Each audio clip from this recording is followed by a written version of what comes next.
এতদিন যাবত এটা ছিল, কিন্তু এখন প্রতিবাদের সময় এসে গেছে এবং সেই প্রতিবাদের ভূমিকা আমি গ্রহণ করেছি। আমি একটি লোকের নাম করে বলেছিলাম, তার নাম কার্তিক মহারাজ। ব্যাপারটা হচ্ছে উপর মহল থেকে সবকিছু। উপর মহলটা কারা? উপর মহলটা হচ্ছে আপনার দিদির লোকজন। দিদির লোকজনই করাচ্ছে, তাই তো? ঠিক করে দিয়েছে সব। ব্যাপারটা হচ্ছে উনি সব ঠিক করছেন, উনি হ্যান্ডেল করছেন সবকিছু।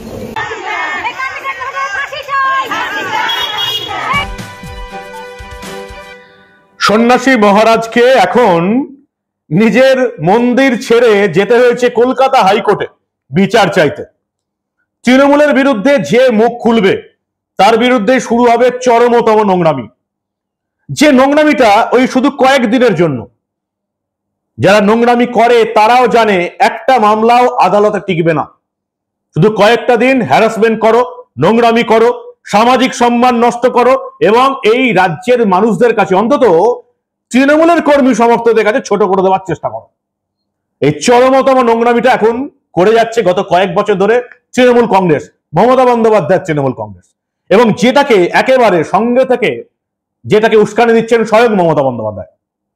কত ঘটনার কথা আপনারা শুনবেন। প্রাক্তন বিচারপতি অশোক গাঙ্গুলি, একই কেস, মহিলা ঘটিত কেসে ফাঁসিয়ে দাও। নওশাদ সিদ্দিকী, মহিলা ঘটিত কেসে ফাঁসিয়ে দাও। রাজ্যপাল, মহিলা ঘটিত কেসে ফাঁসিয়ে দাও। এখানে তৃণমূল কি করে জানেন? তারা ৩-৪টে ব্যাপারে ফাঁসায়। একেবারে নিচু তলার যদি বিরোধী দলের কর্মী হয় তাদের বিরুদ্ধে কি কেস? একদম প্রত্যেকের বিরুদ্ধে এক এবং অবধারিত গাঁজা কেস। আরেকটু যদি উপরে হয়, একটু সামাজিক আর একটু বড় ব্যাপার আছে, টাকা পয়সা আছে, বা পার্টিতে ভালো নাম আছে, তৃণমূলের বিরুদ্ধে মুখ খুলছে, তাদের বিরুদ্ধে কি হবে? অস্ত্র আইন, অস্ত্র আইনে ফাঁসিয়ে দাও। আরো উঁচুতে যারা আছেন, কার্তিক মহারাজ, অশোক গাঙ্গুলি বা নওশাদ সিদ্দিকী, রাজ্যপাল, যারা নাম করে গেছেন, মহিলা ঘটিত কেসে ফাঁসিয়ে দাও। এর একটাও, এই যতগুলো বললাম, এর সঙ্গে আছেন সাংবাদিকরা, তাদেরকে কিভাবে ফাঁসাতে হবে? সাম্প্রদায়িক উস্কানিমূলক মামলায় ফাঁসিয়ে দাও। এবং যারা ফাঁসাচ্ছে সেই পুলিশ, প্রশাসন, তৃণমূল প্রত্যেকেই জানে এই মামলাগুলোর একটাও শেষ অবধি তারা টানবে না। 1 বছর 2 বছর ওই বদনাম করে দাও, সামাজিক সম্মান নষ্ট করে দাও, ব্যাস কাজ শেষ। তারপরে মামলাটার কি হলো দেখার দরকার নেই। তারপরে পুলিশ প্রশাসন এই মামলা তুলে নিয়ে ল্যাজ গুটিয়ে পালাক, তাতেও কিছু এসে যায় না। মানুষের মনে একটা দ্বন্দ্ব তৈরি করে দাও, যেরকম একটা ঘটনা ঘটতে পারে। প্রাক্তন আইজি পঙ্কজ দত্তের বিরুদ্ধে মমতা বন্দ্যোপাধ্যায়ের তৃণমূল, মমতা বন্দ্যোপাধ্যায়ের পুলিশ এই একই কাণ্ড করেছিল। বটতলা থানায় মামলা দায়ের করে তাকে ডেকে নিয়ে গিয়ে তারপর থানার বাইরে তৃণমূলের লোকজন তাকে জুতোর মালা পরিয়ে অপমান করেছিল। যে অপমান এই মানুষটা বেশি দিন সহ্য করতে পারেননি, মারা গিয়েছিলেন। কার্তিক মহারাজকেও আজকে সেই একই ঘটনা ঘটানোর জন্য তৃণমূল রেডি ছিল। তৃণমূলের মহিলাদের দিয়ে কার্তিক মহারাজকে মুর্শিদাবাদের নবগ্রাম থানার সামনে ঘোরতর অপমান করো, সামাজিক সম্মান নষ্ট করো, মানুষের সামনে এমন ভাবে তুলে ধরো যেন তিনি দোষী। 13 বছর আগে একজন তাকে নাকি চাকরির প্রতিশ্রুতি দিয়ে তার সঙ্গে সহবাস করেছিলেন। আপনারা ভালো করেই জানেন যে এই যে প্রতিশ্রুতি দিয়ে সহবাস, সুপ্রিম কোর্টের নির্দেশে দুজন সাবালকের ক্ষেত্রে এইসব মামলা আর করা যায় না। নওশাদ সিদ্দিকীকে তৃণমূল ফাঁসিয়েছিল বিবাহের প্রতিশ্রুতি দিয়ে সহবাস। সুপ্রিম কোর্টের নির্দেশ আছে যে দুজন সাবালক যদি সহবাস করে, যদি সেক্স করে, তাহলে বিয়ের প্রতিশ্রুতি দিয়ে সহবাস এই মামলা করা যাবে না। সুপ্রিম কোর্টের নির্দেশ আছে। নাবালক নাবালিকা হলে আলাদা কথা। তেমনি যে মহিলা কার্তিক মহারাজের বিরুদ্ধে অভিযোগ করছেন, আমি কিছু বলবো না, মহিলাদের ক্যারেক্টার নিয়ে কোনো কিছু বলা উচিত না। তিনি কি করেছিলেন, তার অভিযোগ যদি সত্য বলে মেনে নি, তাহলে তিনি কি করেছিলেন? তিনি চাকরির লোভে কার্তিক মহারাজের সঙ্গে শুয়েছিলেন, তাই তো? এটাই হচ্ছে মহিলার ক্যারেক্টার, তার কথা অনুযায়ী তাই তো দাঁড়াচ্ছে। চাকরি পাবার আশায় যিনি কারোর সঙ্গে শুয়েছিলেন, তিনি অভিযোগ করছেন একজন সাধু সন্ন্যাসীর বিরুদ্ধে। 13 বছর পর তৃণমূল জানে, পুলিশ জানে, প্রশাসন জানে, এই রাজ্যের প্রতিটি বুদ্ধিজীবী যাদের বুদ্ধি আছে তারা জানে যে এই মামলা টিকবে না। তাই কি করতে হবে? সামাজিক অসম্মান করতে হবে, তাকে তার মরাল নষ্ট করে দিতে হবে। তৃণমূলের মেয়েদের কাজে লাগাও। ঠিক একই ঘটনা বটতলা থানায় করেছিল এই তৃণমূল কংগ্রেস। বটতলা থানায় একেবারে থানার বাইরে প্রথমে থানার মধ্যে ডেকে 6 ঘন্টার জেরা করেছিলেন, 3-4 ঘন্টা বসিয়ে রেখেছিল বটতলা থানার পুলিশ। তাকে এতদিন শুনতাম কাক কাকের মাংস খায় না। মমতা বন্দ্যোপাধ্যায়ের আমলে পুলিশ এতটাই চটিচাটা এবং দলদাস হয়ে গেছে, তারা নিজেদের পুলিশ টিমের প্রাক্তন আইজি পঙ্কজ দত্তকেও রেহাই দেয়নি। পঙ্কজ দত্তের বিরুদ্ধে একটা মামলা করে তিনি কি বলেছিলেন? তিনি বলেছিলেন আরজি করে যে ঘটনা ঘটলো সেটা যদি সোনাগাছিতে হতো তাহলেও নয় বোঝা যেত, ওখানে তো আইন কানুন কিছু নেই।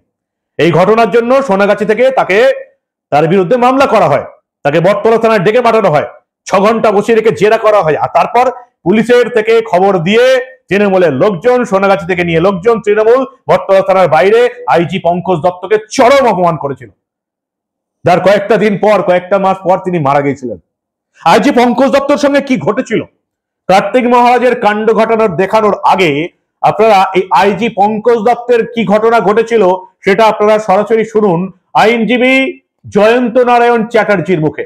ভালো করে শুনুন, বাংলার মানুষ আপনারা বোঝার চেষ্টা করুন। নমস্কার। আপনি বারবার বলেছিলেন যে এই যে আমাদের প্রাক্তন আইজি পঙ্কজ দত্তকে কিভাবে বটতলা থানায় নিয়ে গিয়ে হ্যাকেল করা হয়েছিল, একটু বলবেন ঠিক কি হয়েছিল ঘটনাটা? আচ্ছা, আপনি যখন মনে পড়িয়ে দিলেন একটা খুব খারাপ স্মৃতি, তখন আরেকটু বলি যে এই ঘটনাটা কিন্তু শুধু পঙ্কজ দত্তর সাথেই হচ্ছে তা নয়, সারা পশ্চিম বাংলায় এই ধরনের অবস্থা কিন্তু প্রায় প্রতিটা থানায়, বিভিন্ন থানায়, মানে এটা খুব একটা সুন্দর স্ট্র্যাটেজি তৈরি করা হচ্ছে সাধারণ মানুষকে বা যারা একটু প্রতিবাদ করছেন তাদের বিভিন্ন মিথ্যে মামলায় সাজিয়ে থানায় ডাকা হচ্ছে। আর থানাতে তৈরি থাকছে একটা সেট অফ সিস্টেম যেখানে সেই মানুষগুলিকে নির্দয়ভাবে হেনস্থা করা হচ্ছে, এবং যার নাম আপনি বললেন সারা বাংলা তাকে চেনে, সারা পৃথিবীর যেখানে যত বাঙালি আছেন তাকে চিনতেন, আমি চেনেন বলবো না, চিনতেন একজন সোজা মেরুদণ্ডের মানুষ হিসেবে, সোজা বক্তব্য রাখা মানুষ হিসেবে তিনি ছিলেন পঙ্কজ দত্ত। তাকে ডাকা হয়েছিল একটি মিথ্যে মামলায় জড়িয়ে। মিথ্যে মামলা শব্দটা আমি খুব সচেতন ভাবে ব্যবহার করছি।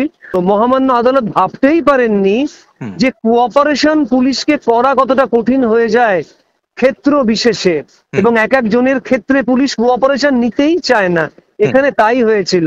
প্রথম দিন তাকে ডাকা হয়, সেদিন তার স্ত্রীর একটা অপারেশন ছিল, তিনি ইনভেস্টিগেটিং অফিসারকে ফোন করে মেসেজ করে পরের দিনের সময় চান, পরের দিন তিনি যান, এবং ঠিক 12টার সময় তাকে সময় দেওয়া হয়েছিল।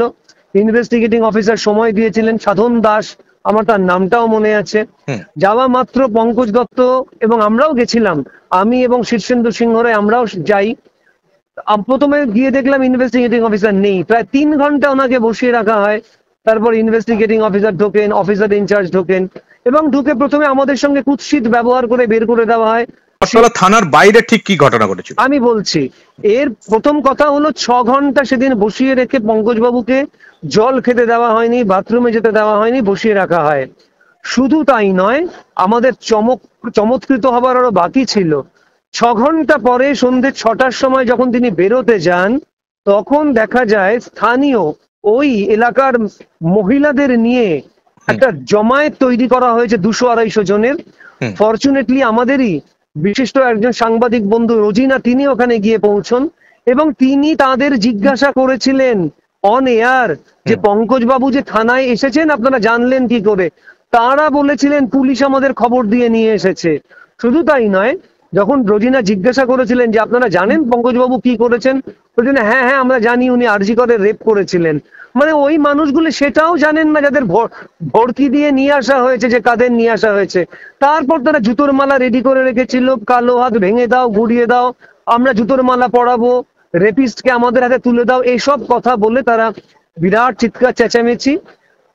আমার বলার বক্তব্য এটাই যে পুলিশ সাজিয়ে রেখেছিল একদল মানুষকে যারা জানতো না পঙ্কজ বাবু কি করেছিলেন। যেখানে মানুষ একটু প্রতিবাদী হবে তার বিরুদ্ধে মিথ্যে মামলা দেওয়া হবে, কোথাও সেটা গাঁজার মামলা হতে পারে, কোথাও অস্ত্র আইনে মামলা হতে পারে, কোথাও মেয়ে দিয়ে মামলা করে দেওয়া হচ্ছে মেয়েদের বিরুদ্ধে। এবং আমার দৃঢ় বিশ্বাস আপনি অনেকের এই মুহূর্তে নাম বলতে পারি আমি, যাদের বিরুদ্ধে মিথ্যে মামলা তৈরি করা হয়েছে এই মেয়ে দিয়ে। আইজি পঙ্কজ দত্তের সঙ্গে যে ঘটনা তৃণমূল ঘটিয়েছিল, একই ঘটনা এবার কার্তিক মহারাজের সঙ্গে ঘটাতে গেল। তৃণমূল জানে, পুলিশ জানে, 12-13 বছর পর এই মামলা যদি সত্যি ঘটনাও হয় কিছুতেই তারা প্রমাণ করতে পারবে না। তাহলে কি করতে হবে? কয়েকদিনের মধ্যে কার্তিক মহারাজের সামাজিক সম্মান হরণ করো। তাকে অপমান করো, মানুষের সামনে ছোট করার চেষ্টা করো। কেন? কার্তিক মহারাজের এত সাহস, সে মমতা বন্দ্যোপাধ্যায়ের বিরুদ্ধে মানহানির মামলা করে নোটিশ পাঠিয়েছে। এত বড় সাহস! মমতা বন্দ্যোপাধ্যায় বলেছিলেন কার্তিক মহারাজ দাঙ্গা করেন ভোটের আগে। কি বলেছিলেন মমতা বন্দ্যোপাধ্যায়? যেটা দেখেও এই বাঙালির, হিন্দু বাঙালির ঘুম ভাঙেনি। মমতা বন্দ্যোপাধ্যায় কি বলেছিলেন? প্রকাশ্য মঞ্চে একেবারে মিথ্যা অভিযোগ করেছিলেন রাজ্যের মুখ্যমন্ত্রী মমতা বন্দ্যোপাধ্যায়। দেখুন আপনারা। আমি একটি লোকের নাম করে বলেছিলাম, তার নাম কার্তিক মহারাজ। তিনি আমাদের এজেন্ট বসতে দেয়নি। তৃণমূল কংগ্রেসের ভোটের দুদিন আগে মুর্শিদাবাদে যে দাঙ্গাটা করিয়েছিলেন তার হোতা ছিলেন উনি। আমি সেই জন্য বলেছিলাম এবং বলে যাব, আগে অধীন করতেন, এখন বিজেপি করেন। মুর্শিদাবাদে মনে রাখবেন যে জায়গাটায় রেজিনগরে ইলেকশনের দুদিন আগে দাঙ্গা করেছিল সেইখানটায় ওনার আশ্রম, উনি আশ্রম চালান, আমার কোনো আপত্তি নেই। কিন্তু রিয়েলি আমি যখন জিজ্ঞেস করলাম ওখানে তৃণমূলের এজেন্ট নেই কেন, বললো কার্তিক মহারাজ বলেছে তৃণমূলের এজেন্টকে আমরা বসতে দেবো না। ওখানে কিছু লোককে খেপিয়েছে যারা ছানার ব্যবসায়ী, ছানা তৈরি করে বিক্রি করে। খবর আমিও রাখি, খবর আমিও রাখি। এলাকায় এলাকায় গিয়ে ধর্মের নামে আপনি বিজেপি করে বেড়ান। আমাদের রাজ্য বাংলা, আর তৃণমূল কংগ্রেসের এজেন্ট বসবে না, আর বসতে দেওয়া হবে না। ভোটের দুদিন আগে দাঙ্গা করিয়ে দেবে, তাদের আমি ছেড়ে দেবো? এই মিথ্যা অভিযোগের প্রতিবাদে মানহানির মামলার নোটিশ পাঠিয়েছিলেন কার্তিক মহারাজ। আর তারপর কি হলো? তারপর যা হবার তাই হলো। একজন মেয়ে মহিলা এগিয়ে এলেন। সেই 2012-13 কবে হয়েছে নিজে ঠিক করে জানেন না। সাংবাদিকদের বলছেন 12, অভিযোগ করছেন 13। সেই সময় নাকি তাকে চাকরির প্রতিশ্রুতি দিয়ে কার্তিক মহারাজ সহবাস করেছিলেন। তাকে নাকি গর্ভপাতও করানো হয়। এবং ওই 2012-13 সালে নোকিয়ার ছোট্ট মোবাইলে এই ভদ্রমহিলা, ভদ্র বলাকে ঠিক হবে, এই মহিলা তার ভয়েস রেকর্ডিংও করেছিলেন। সেই নোকিয়ার ছোট্ট মোবাইলে 12 বছর আগের রেকর্ডিং থেকেও গেল, সেটা তিনি আইপ্যাকের হাতে তুলেও দিলেন। পুরো ব্যাপারটা কে দেখছেন? বাংলার মানুষকে তিনি বলিয়েও দিলেন, উনি দেখছেন, দিদি দেখছেন। কার্তিক মহারাজকে বদনাম করতে হবে, বিষয়টা কে দেখছেন? দিদি এবং আইপ্যাক। শুনুন। আপনি তো যে গাড়িটা চেপে কমপ্লেন করতে গেছিলেন সেটা তো আইপ্যাকের দেওয়া গাড়ি ছিল। হ্যাঁ, ওনারাই কলকাতা থেকে এসেছিলেন এবং আমাকে গাড়ি করে নিয়ে গেছিলেন। সাংবাদিকরাই কি আপনাদের সাথে আইপ্যাকের যোগাযোগ করে দিয়েছিলেন? হ্যাঁ হ্যাঁ। কোন সাংবাদিক? কোন সাংবাদিক? নাম কি তার? যেন নামটা দীপক ব্যাপারী। দীপক ব্যাপারী আইপ্যাকের সঙ্গে যোগাযোগ করে দিয়েছিলেন। সেই আইপ্যাকের কথা বলে আপনি অভিযোগ করেছেন। পরের দিনই ওনারা কলকাতা থেকে চলে এসেছেন আমার জন্য। ওনারা এসে তারপরে আপনাকে থানায় নিয়ে এসেছিলেন? হ্যাঁ, তারপরে ওনারা যেখানে যেখানে নিয়ে গেছেন আমি সেখানে গেছি। হ্যাঁ, এই হচ্ছে ব্যাপার। মানে আইপ্যাক দেখেছে যেরকম ভাবে সেরকম ভাবে আপনি গেছেন। ওপর মহল থেকে সবাই এসেছে। মানে ওই প্রেস মিট করার জন্য কে পাঠালো সাংবাদিকদের মুখোমুখি হওয়ার জন্য? ব্যাপারটা হচ্ছে ওপর মহল থেকে সবকিছু। ওপর মহলটা কারা? ওপর মহলটা হচ্ছে আপনার দিদির লোকজন। দিদির লোকজনই করাচ্ছে, তাই তো? ঠিক করে দিয়েছে সব। ব্যাপারটা হচ্ছে উনি সব ঠিক করছেন, উনি হ্যান্ডেল করছেন সবকিছু। দিদি এবং আইপ্যাক দেখছেন কার্তিক মহারাজকে এই বদনাম করার কেসটা। আজকে কার্তিক মহারাজকে মুর্শিদাবাদের নবগ্রাম থানায় ডেকে পাঠানো হয়েছিল। তিনি যাননি, তিনি চলে গেছিলেন কলকাতা হাইকোর্টে। যথাসম্ভব কালকেই তার মামলার শুনানি আছে। একজন সন্ন্যাসীকে, সাধুকে তার মন্দির ছেড়ে, তার আশ্রম ছেড়ে ছুটতে হচ্ছে কলকাতা হাইকোর্টে। নতুন কিছু নয়। সাংবাদিক মানব গোকে ছুটতে হয়েছে কাজকর্ম ছেড়ে হাইকোর্টে। সাংবাদিকদের ফাঁসানোর একটাই কাজ, সাম্প্রদায়িক মামলা। সাম্প্রদায়িক মামলা দায়ের করে আপনাকে পুলিশ হেফাজত নেবে, 7 দিনের জেল খাটাবে, তারপর 2.5 বছর পর মিথ্যা মামলা ছেড়ে দিয়ে পুলিশ ল্যাজ গুটিয়ে পালাবে। কিন্তু এই পুলিশকে আর ছাড়বো না আমরা। কার্তিক মহারাজকে ঠিক একইভাবে যেমন আইজি পঙ্কজ দত্তকে হ্যাকেল করেছিল, হ্যারাস করেছিল, সেইভাবে কার্তিক মহারাজকে আজকে মুর্শিদাবাদের নবগ্রাম থানায় বাইরে হ্যারাস করার জন্য তৃণমূল নিজের মহিলা বাহিনীকে নামিয়ে দিল। 1200 টাকায় এই বাংলার মহিলারা নিজেদের মান, সম্মান, ইজ্জত সব বেঁচে দিয়েছে। তারা বেরিয়ে পড়লো কার্তিক মহারাজকে ঠিক যেমন আইজি পঙ্কজ দত্তকে বটতলা থানার সামনে হ্যারাস করেছিল, ঠিক তেমনি কার্তিক মহারাজকে মুর্শিদাবাদের নবগ্রাম থানার সামনে হ্যারাস করার জন্য নেমে পড়লো তৃণমূলের প্রমীলা বাহিনী। দেখুন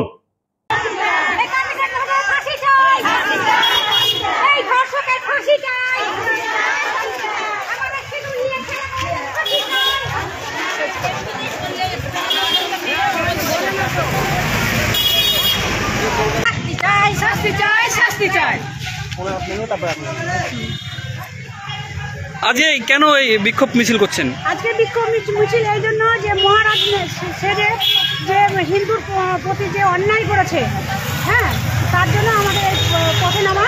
এবং কার্তিক মহারাজ যে বিয়ে করবো বলে চাকরি প্রলোভন দেখিয়ে মেয়ে ছেলেকে যে প্রলোভন দেখিয়ে তার গর্ভধারণ করার পরে গর্ভপাত করা হয়েছে, তার আমরা একটা শাস্তি চাই। সে চারিদিকে উনি চাণকের আশেপাশে কোনো জায়গায় কান পাতলে শুধু কার্তিক মহারাজের শোনা যাচ্ছে, হ্যাঁ। আর এই যে আমাদের সিঁদুরের অপমান করেছে, তিনি পদ্মশ্রী পাবক হয়েছে, সেই সব আমরা তার প্রতিকার চাই। তবে এই ঘটনা আগেই বুঝে ফেলেছিলেন আইনজীবীরা।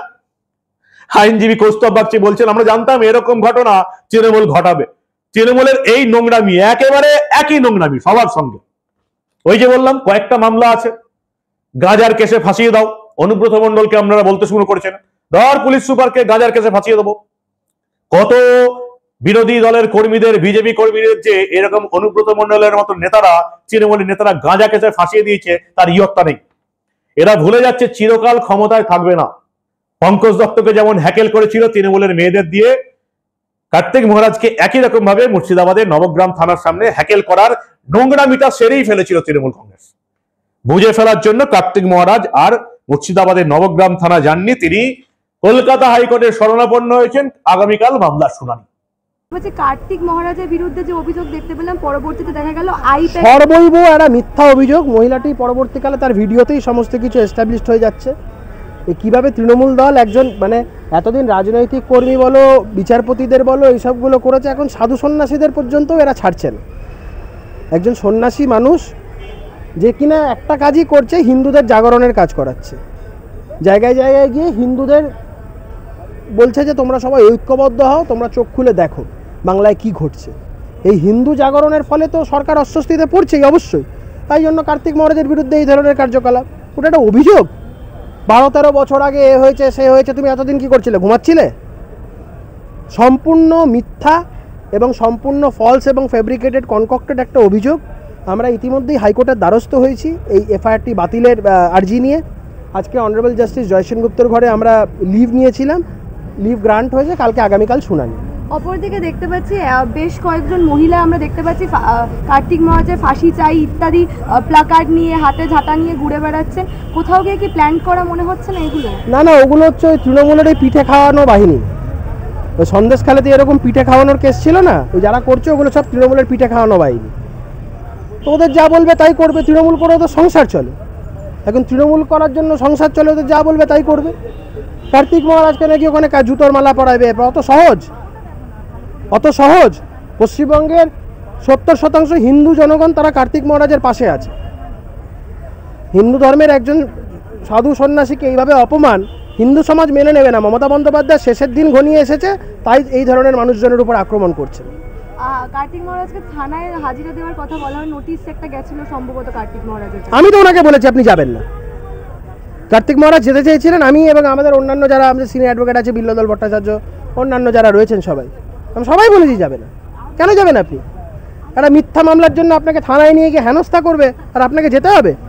যেভাবে পঙ্কজ দত্তকে আমরা জানি না কি করেছিল, সেই পঙ্কজ দত্তর ঘটনা আবার ঘটাবে আপনার সাথে? আমরা পঙ্কজ দত্তকে হারিয়েছি, আমরা কার্তিক মহারাজকে হারাতে পারবো না। উনিও প্রায় একটা 70 ঊর্ধ্ব বয়সের একটা লোক কার্তিক মহারাজ, ওনাকে এই জিনিস করাবে? একদমই শেষ প্রশ্ন, কার্তিক মহারাজ তো কোনো রাজনৈতিক ব্যক্তিত্ব নন, তাহলে কার্তিক মহারাজকে এত ভয় পাচ্ছেন? কার্তিক মহারাজ যে কাজটা করছেন তার জন্য মমতা বন্দ্যোপাধ্যায় বুঝতে পারছেন যে 70% জনগণ পশ্চিমবঙ্গ ঐক্যবদ্ধ হচ্ছেন। যে 30%কে নিয়ে এতদিন 70%র মাথায় ওঠা নাচানাচি করাচ্ছেন, আর কোরিওগ্রাফারের নাম হচ্ছে মমতা বন্দ্যোপাধ্যায়, এই কোরিওগ্রাফারও যাবে আর যারা নাচছে তারাও যাবে। আর কত নোংরামি আপনারা দেখবেন। যারা তৃণমূলের বিরুদ্ধে মুখ খুলবে তাদের বিরুদ্ধেই এরকম চরম নোংরামিটা চলবে। একটা নোংরামিও আদালতে প্রমাণ হয় না। পুলিশ এবং প্রশাসন 1-1.5 বছর মামলা চালানোর পর লেজ গুটিয়ে পালায়। তবু তারা প্রাথমিক হ্যারাসমেন্ট, সামাজিক সম্মানহানি এটা করার চেষ্টা করে। এবং এটা কে করায় সেটা এই ভদ্র মহিলার কথাতেই বলে বুঝতে পারছেন। সবার পেছনে আছেন দিদি, এবং দিদিটাকে সেটা যদি আপনারা এখনো বুঝতে না পারেন তাহলে আপনাদের আর বুঝতে হবে না। কতদিন এই রাজত্ব সহ্য করবেন?